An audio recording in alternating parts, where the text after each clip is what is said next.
A Course in Miracles Audio Lessons, Lesson 159.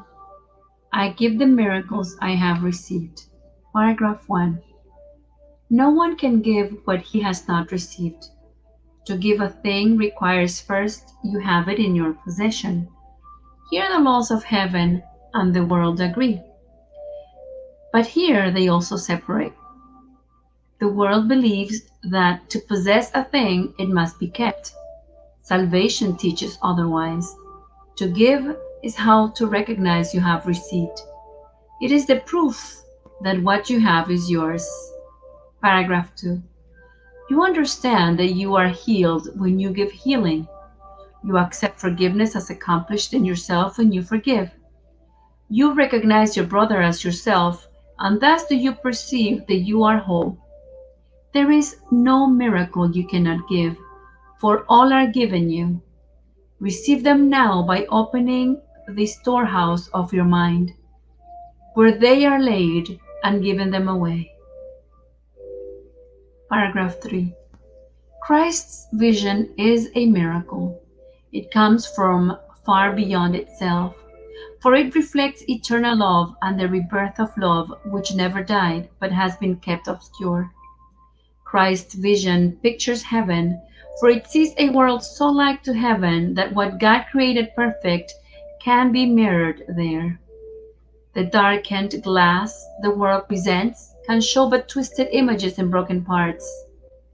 And we have a footnote that reads, 1 Corinthians 13:12 reads, For now we see through a glass, darkly, but then face to face. In the above reference, the glass is the world, a mirror that is not only darkened, but warped and fractured. It therefore shows us a dark picture of reality that consists of twisted images in broken parts. End of footnote.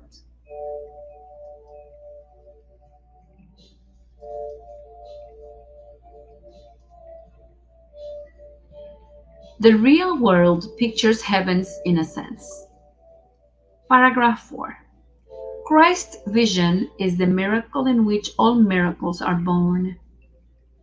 Christ's vision is the miracle in which all miracles are born, and this brings us to a footnote that reads, Christ's vision, in other words, is the content of each miracle you give. See next sentence. The text defines miracles as expressions of love, and Christ's vision is the source of that love. End of footnote. It is their source, remaining with each miracle you give, and yet remaining yours. I'll restart reading paragraph 4. Christ's vision is the miracle in which all miracles are born. It is their source, remaining with each miracle you give, and yet remaining yours. It is the bond by which the giver and receiver are united in extension here on earth, as they are one in heaven. Christ beholds no sin in anyone, and in his sight the sinless are as one. Their holiness was given by his Father and himself. Paragraph 5. Christ's vision is the bridge between the worlds, and in its power can you safely trust to carry you from this world into one made holy by forgiveness.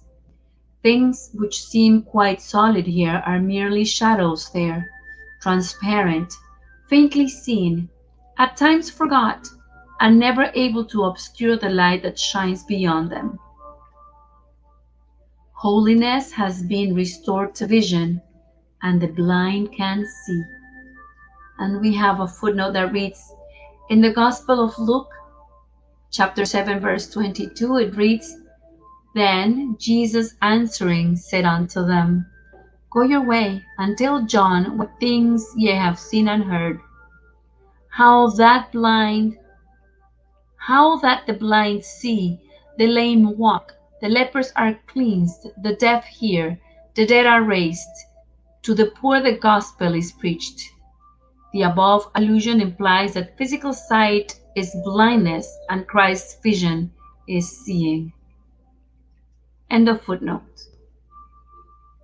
Paragraph 6.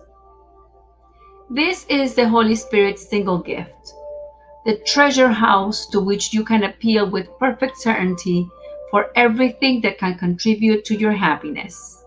And we have a footnote that reads, the idea of the treasure house referred to here is a running course theme.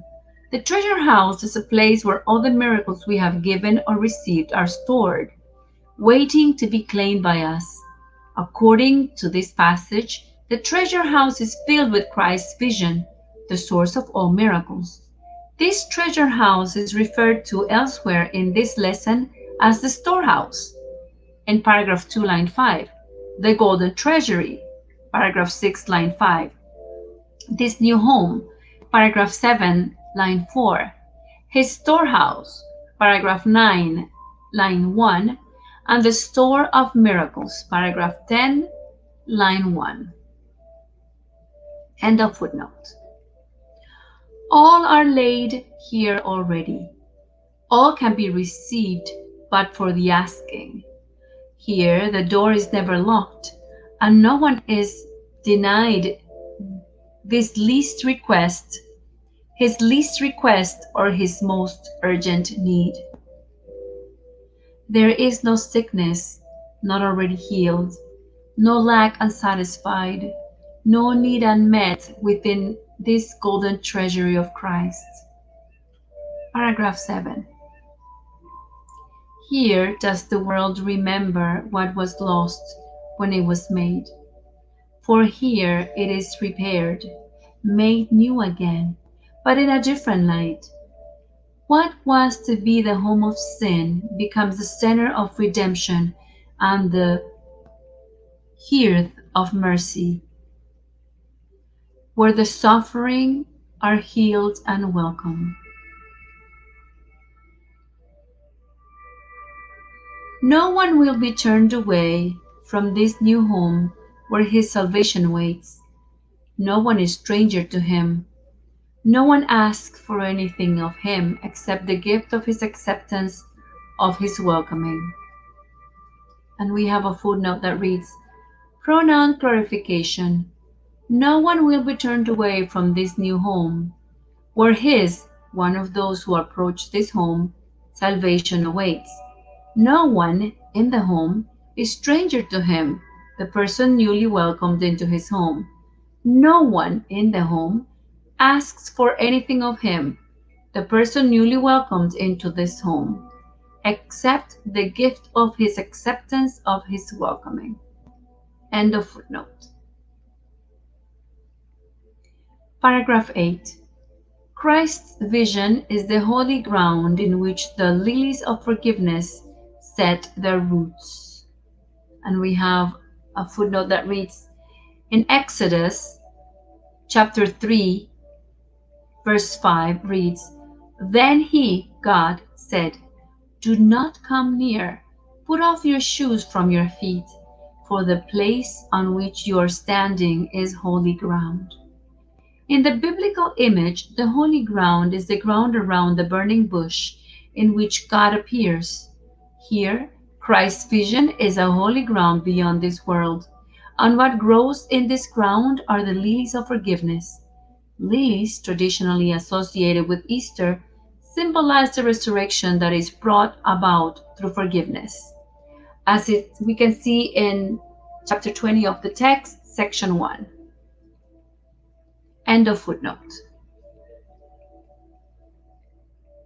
This is their home.